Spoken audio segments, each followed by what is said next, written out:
Hello everyone, नमस्कार आप सभी को। संगीत की भूतपूर्व पेपर को सॉल्व करने के क्रम में आज 8वें दिन के इस वीडियो में आप सभी का स्वागत है।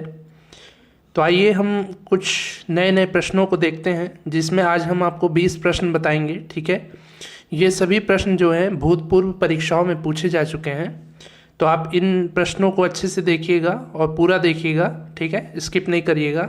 और यदि ये वीडियो आप एक दो बार देख लेते हैं अच्छे से, तो आपको ये प्रश्न अच्छे से याद हो जाएंगे। ठीक है, यदि अभी तक आपने इस चैनल को सब्सक्राइब नहीं किया है तो अवश्य कर लीजिए, जिससे कि आने वाली इन्फॉर्मेटिव वीडियोस आपको आसानी से मिल जाएगी। ठीक है, तो आइए आज का पहला प्रश्न देखते हैं।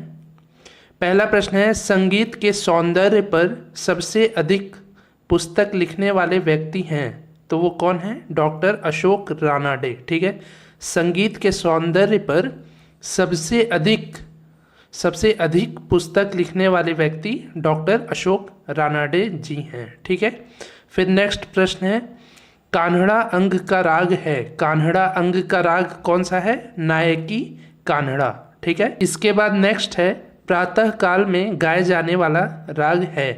तो प्रातः काल मतलब सुबह के समय कौन सा राग गाया जाता है? तो वो है भैरव। ठीक है, फिर नेक्स्ट है, गायन के साथ प्रयुक्त वाद्य कौन सा है? तो वो है तानपुरा। ठीक है, जब भी कोई सिंगर गाते हैं क्लासिकल मेनली क्लासिकल सिंगर, तो उनके साथ तानपुरा का यूज़ किया जाता है। ठीक है, इसके बाद नेक्स्ट है, सितार है। सितार कौन सा वाद्य है?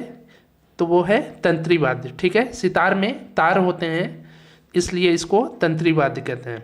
तो ये हो गया 5 प्रश्न। इसके बाद आता है 6वां प्रश्न, नाट्यशास्त्र लिखा है। नाट्यशास्त्र किसने लिखा है? तो वो है भरत जी। ठीक है, भरत जी ने नाट्यशास्त्र को लिखा है। फिर नेक्स्ट है, बृहद्देशी में वर्णन है। बृहद्देशी में किसका वर्णन है? रागों का। ठीक है, फिर नेक्स्ट है, त्रिपुट ताल का एक भेद है, तो वो है आदि तालम। त्रिपुट ताल का भेद क्या है? आदि तालम।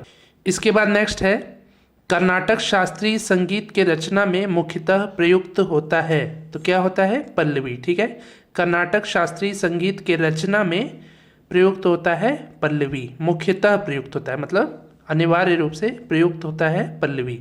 इसके बाद नेक्स्ट है, प्राचीनतम संगीत रचना है, तो वो क्या है? गीता प्रबंधम। ठीक है, गीता प्रबंधम जो है वो प्राचीनतम संगीत रचना है। तो ये हो गए 10 प्रश्न। इसके बाद आता है 11वां प्रश्न। 11वां प्रश्न है, कर्नाटक संगीत के राग तोड़ी में विशेष स्वर संरचना होगा। तो कर्नाटक संगीत का जो राग तोड़ी है, हिंदुस्तानी की बात नहीं किया जा रहा है, यहाँ पे कर्नाटक संगीत के राग तोड़ी की बात की जा रही है। ठीक है, तो इसमें जो स्वर लगेगा वो है री म प नी नी। ठीक है, री म प नी नी, ये स्वर इसमें प्रयुक्त होंगे। ठीक है, जैसे हिंदुस्तानी में रे म प लगता है, वहाँ पर री म प लगता है, वहाँ का स्वर दूसरा होता है, इसलिए इसमें प्रयुक्त होगा री म प नी नी। ये कर्नाटक संगीत के तोड़ी के स्वर हैं। ठीक है, इसके बाद नेक्स्ट है, केरल महिला नृत्य से कौन सा संगीत जुड़ा है? तो वो है कथकली। ठीक है, केरल की महिलाएं कथकली करती हैं, तो ये केरल के महिला संगीत से जुड़ा हुआ है कथकली। इसके बाद नेक्स्ट है, टैगोर के गीतों का संकलन है। तो टैगोर जो रविंद्रनाथ टैगोर जी हैं, उनके गीतों का संकलन क्या कहलाता है? तो वो है गीता वितान।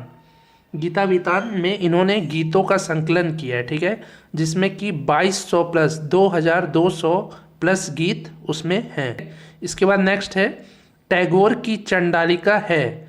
तो टैगोर जो रविंद्रनाथ टैगोर जी ने जो चंडालिका लिखा है वो क्या है? तो वो है ड्रामा और नृत्य नाटिका। ठीक है, दोनों हैं, ड्रामा और नृत्य नाटिका दोनों हैं।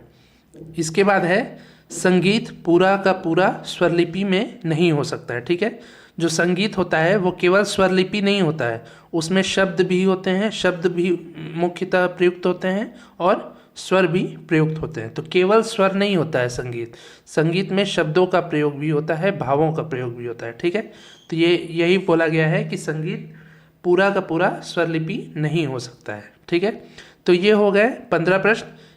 इसके बाद आता है 16वां प्रश्न, समानांतर सप्तक का वाद्य है। समानांतर सप्तक का वाद्य कौन सा है? हारमोनियम। हारमोनियम में एक समान 3 सप्तक होते हैं, ठीक है, इसलिए यह समानांतर सप्तक का वाद्य है।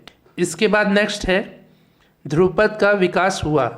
तो किससे हुआ है? प्रबंध और अष्टपदी से ध्रुवपद का विकास हुआ है, ठीक है।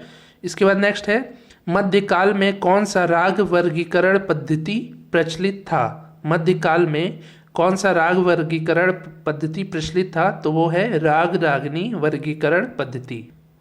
इसके बाद नेक्स्ट है हवेली संगीत का संबंध है। हवेली संगीत का संबंध किससे है? ध्रुवपद और धमार परंपरा से, ठीक है। फिर नेक्स्ट है ध्वनि से सप्तक तक क्रमानुसार बताना है। तो सबसे पहले आता है ध्वनि, फिर नाद, फिर श्रुति, फिर स्वर, फिर सप्तक, ठीक है। तो ये इसका सही क्रम है।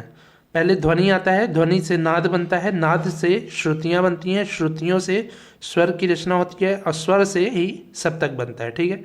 तो सबसे पहले आपको ध्वनि की आवश्यकता है, फिर उसके बाद नाद की, उसके बाद नाद की सहायता से श्रुतियों का निर्माण होता है और श्रुतियों की सहायता से स्वरों का निर्माण होता है और स्वर की सहायता से सप्तक का निर्माण होता है। तो ये है सही क्रम, ध्वनि, नाद, श्रुति, स्वर, सप्तक। तो ये हो गए आज कुल 20 प्रश्न। ऐसे ही मैं आगे आने वाली वीडियोस में 20-20 प्रश्न आपको बताऊंगा जो भूतपूर्व एग्ज़ाम्स में पूछे जा चुके हैं और आगे भी पूछे जाएंगे, ठीक है। आगे जो भी कॉम्पिटिटिव एग्ज़ाम्स होते हैं उसमें ये प्रश्न पूछे जाते हैं और पूछे जाएंगे भी, ठीक है। तो इन प्रश्नों को आप अच्छे से तैयार करिए और यदि यह वीडियो अच्छा लगा हो तो इसको लाइक करिए, ज़्यादा से ज़्यादा शेयर करिए अपने दोस्तों से। और यदि अभी तक आपने इस चैनल को सब्सक्राइब नहीं किया है तो अवश्य ही सब्सक्राइब कर लीजिए, ठीक है। तो पूरा वीडियो देखने के लिए आपका बहुत बहुत धन्यवाद। Thank you so much.